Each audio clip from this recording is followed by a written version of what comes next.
Have you ever noticed how some people can talk on the phone for hours, jumping into calls without hesitation, while others feel their heart rate spike the moment their phone lights up? No excitement, no curiosity, just instant tension. To them, a ringing phone isn't an invitation, it's an interruption. But the real question is, why? Why do some people genuinely dislike phone calls, even from people they love? Is it anxiety, a personality trait, or something much deeper happening in their psychology? Stay with me until the end, because what you discover might finally explain your own reaction to that simple, incoming call notification. For some people, the story starts long before adulthood. They grew up in environments where phone calls rarely meant something good. Maybe it was a parent calling with criticism. Maybe it was relatives bringing drama. Maybe it was teachers, obligations, or reminders of things they forgot. The pattern became predictable. The phone rings, and stress follows. Over time, the brain forms what psychologists call conditioned emotional responses. When your nervous system learns to associate a ringing phone with conflict, pressure, or disappointment, it reacts automatically, even years later. This isn't overthinking. This is survival wiring. So, when these individuals avoid phone calls, it's not because they don't care. It's because their mind learned early that a ringing phone equals trouble, and their body responds before their mind can even catch up. Then there's another group entirely, the overwhelmed.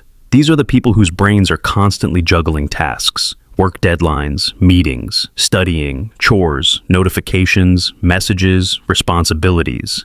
Their mind rarely gets silence. They don't hate people, and they're not socially anxious. They're simply cognitively overloaded. To them, a phone call feels like someone barging into their mental space without warning. It demands immediate attention, instant emotional presence, and total focus. No pausing, no thinking, no processing. It pulls them out of whatever they were doing and forces them into a new task instantly. Psychologists call this the attention switching cost, and it's mentally exhausting. So, when overwhelmed people avoid calls, it's because they value control over when and how they communicate. It's not avoidance, it's energy management in a chaotic world. And then there's the third group. They don't fear calls. They're not overwhelmed. They simply prefer communication they can control. These are the emotionally independent communicators. They don't need real-time conversation to feel connected to you. They don't rely on tone, speed, or vocal inflections to understand you. To them, texting or messaging is actually more intimate because it allows them to express their thoughts clearly without the pressure of immediate response. They like to think before they speak. They appreciate emotional precision, and they prefer communication that respects their boundaries. This mindset is tied to what psychologists call a low need for social immediacy.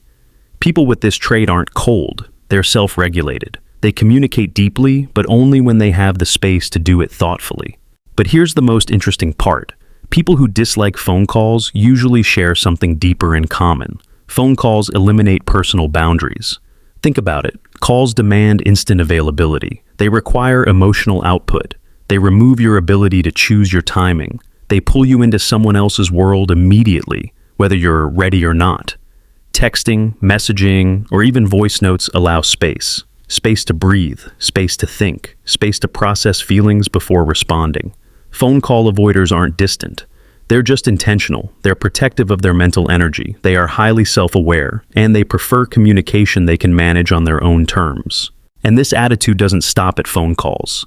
People who avoid calls often show similar patterns in other areas of life. They dislike sudden plans. They feel drained by chaotic environments. They prefer clarity over confusion, depth over small talk, and consistency over loud performative affection.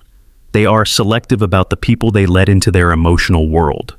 They open up slowly, but when they do, they're some of the most loyal, thoughtful, and emotionally intelligent people you'll ever meet. They don't base connection on constant communication. They base it on understanding. So, ask yourself this. Does your heart sink a little when your phone rings? Do you prefer texting because it gives you time to think? Do calls make you feel pressured to perform emotionally? Or does your dislike of calls come from years of associating them with stress or obligation? There isn't one reason, there are many. And all of them reveal something important about you, how your mind protects you, how you handle connection, and how you manage your emotional world. Whether you love phone calls or avoid them, both say something about your psychology. For some, it's about past experiences. For others, it's about mental space. And for many, it's simply about independence. Maybe you don't dislike phone calls. Maybe you've just learned to protect your peace. If this helped you understand yourself a little better, you'll love the psychology topics we cover here. Hit subscribe so you don't miss the next one. We break down the mind in a way most people never talk about.